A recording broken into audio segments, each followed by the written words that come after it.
ఆయన మాట విని ఆయనను సేవించి ఆయన ఆజ్ఞను భంగము చేయగా మీరును మిమ్మును ఏలు రాజును నీ దేవుడైన యెహోవాను అనుసరించిన ఎడల నీకు క్షేమం కలుగు.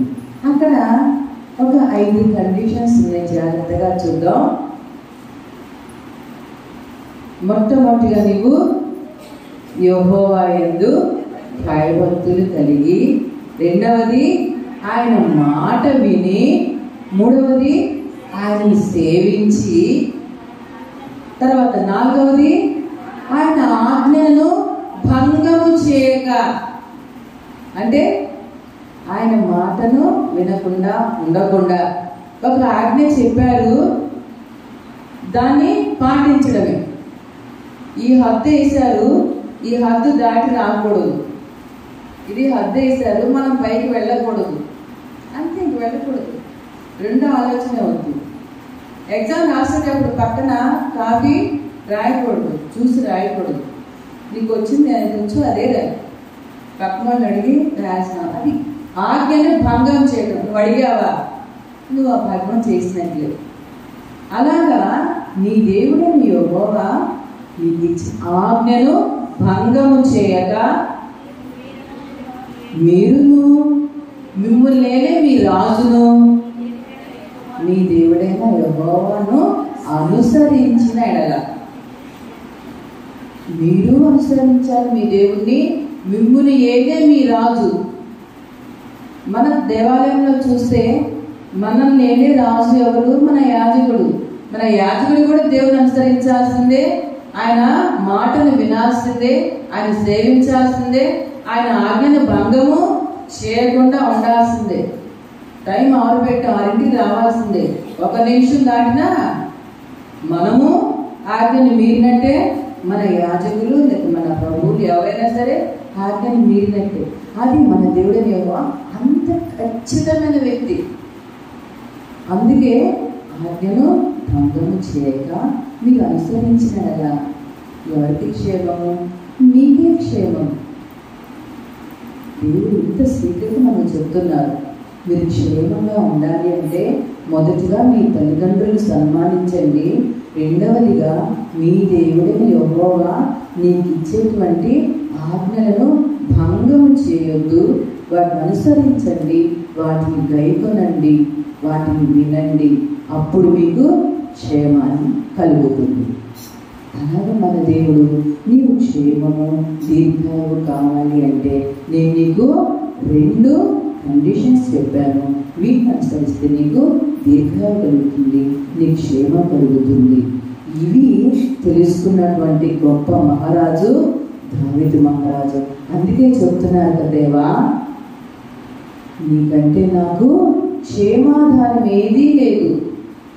ఇంత గొప్ప సీక్రెట్ చెప్పింది ఎవరు? నాకు లేరయ్యా. నా క్షేమాన్ని ఇచ్చేది నీవే, నా క్షేమాధారం నీవే. కాబట్టి నా క్షేమాన్ని అనుగ్రహించుకొని ప్రార్థిస్తూ 23వ కీర్తన చివరిలో ఏమంటారు? చిరకాలము నేను యెహోవా మందిరంలో వాసం చేసేదను, నేను బ్రతుకు దినములన్నీ కృపాక్షేమములే నా వెంట వచ్చును. కాబట్టి నేను బ్రతుకు దినాలన్నీ కృపాక్షేమం ఎప్పుడు వస్తుంది? ఇచ్చేది నీవే. కాబట్టి నీవే ప్రభువు, నీకంటే నాకు క్షేమాధారం ఏది లేదు. అందుకే ఇంకా టైం లేదు కాబట్టి మనం ఇంకా చాలా చెప్పుకున్నాం క్షేమం గురించి సమయం ఉంటే. అయితే మీ నోట్లో కూడా మీకు క్షేమం కావాలి అంటే మీ నోరు కూడా అనుకూలమైన శుభవచనాన్నే పలకాలి. అనుకూలమైన శుభవచనం మీకు క్షేమం కలగాలి అంటే ఎఫెసీయులకు రాసిన 4వ అధ్యాయము 29లో కూడా అలాగ క్షేమాభివృద్ధికరమైన అనుకూల నీ క్షేమం కావాలి, నీకు అనుకూలమైన శుభవచనాలు పలకండి. ఇలాగా పెద్దలు పిల్లల్ని దీవిస్తూ వినువారికి మేలు కలిగినట్లు అవసరమును బట్టి క్షేమాభివృద్ధికరమైన అనుకూల వచనమే పలుకుడి గాని దుర్భాష ఏదైనా నోట రానివ్వబడి దేవుని పరిశుద్ధాత్మ దుఃఖపరుస్తుంది. కాబట్టి మనం క్షేమం కలగాలి అంటే మన బిడ్డలను కూడా మంచి మాటలతోనే దీవించాలి, దుర్భాషలు రాకుండా చూసుకోవాలి. నేను వచ్చిన మాట చెప్తాను. మా యాజకులు వారి యొక్క బంధువే మా అమ్మగారు, మా ఆడపడిచి యొక్క అత్తగారు, చాలా పెద్ద ఆవిడ. పలకరించామనుకోండి, మా అమ్మ బాగున్నారంటే బాగున్నామ్మా దేవుడు మిమ్మల్ని దీవిస్తాడు. ఎప్పుడు అదే మాట, నేను బాగున్నానమ్మా దేవుడు మిమ్మల్ని దీవిస్తాడు. పెద్ద ఆవిడ, చాలా పండు ముసులమ్మ అమ్మగారు. మా అమ్మ బాగున్నారని పలకరిస్తే చాలు, అదే మాట. కాబట్టి పెద్దల పిల్లల్ని దీవించండి, అనుకూలమైన శుభవచనాలే పలకండి. ఎందుకంటే మన దేవుడే మనకి క్షేమాన్నిచ్చే దేవుడు, ఆయనే క్షేమాధిపతి మనకి. అందుకే 52వ చిన్న కీర్తన పుస్తకం 52వ పాట ఒకే ఒక మొదటి చరణం మాత్రమే పాడుకుందాం. దేవునికి స్తోత్రం చెప్దాం. మన క్షేమాన్ని ఇచ్చేది మన దేవుడే, మన ప్రభువే, ఆయనే క్షేమాధిపతి. అందుకే మంగళమే యేసునకు మనుజావతారునకు మనుజావతారునకు మనుజావతారునకు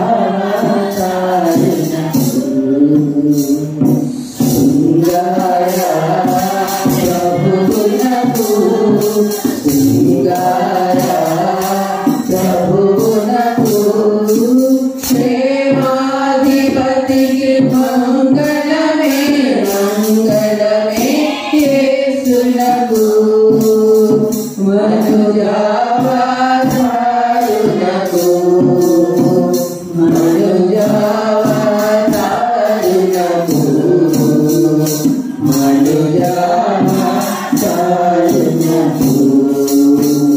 పరమ పవిత్రునకు వరదివ్యాదేవునకు వరదివ్యాదేవునకు వరదివ్యాదేవునకు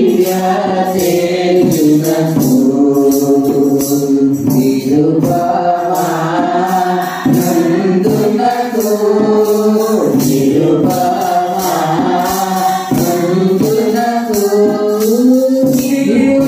యువవేద్యునకు మంగళమే మంగళమే యేసునకు మనుజావతారునకు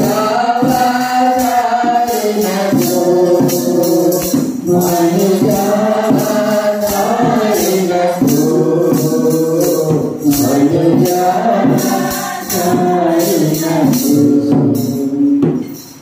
కాబట్టి ఇన్ని నేర్చుకున్న మనం మన దేవుడిని యెహోవాను సేవిద్దాం, ఆయన మాటను విందాం, ఆయన ఆజ్ఞను భంగము చేయక మనము మనల్ని లేనే మన రాజు యెహోవాను అనుసరించిన ఎడల, తండ్రిని తల్లిని సన్మానించిన ఎడల దేవుడు మన క్షేమాన్ని అనుగ్రహిస్తాడు.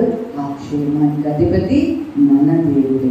కాబట్టి ఆ క్షేమాధిపతి మనందరికీ క్షేమాన్ని అనుగ్రహించి మనందరి దీర్ఘాయుతో దీవించిన దాకా ఆమె అవకాశం ఇచ్చిన వారికి సంఘానికి వెండిగా తెలుస్తున్న వారికి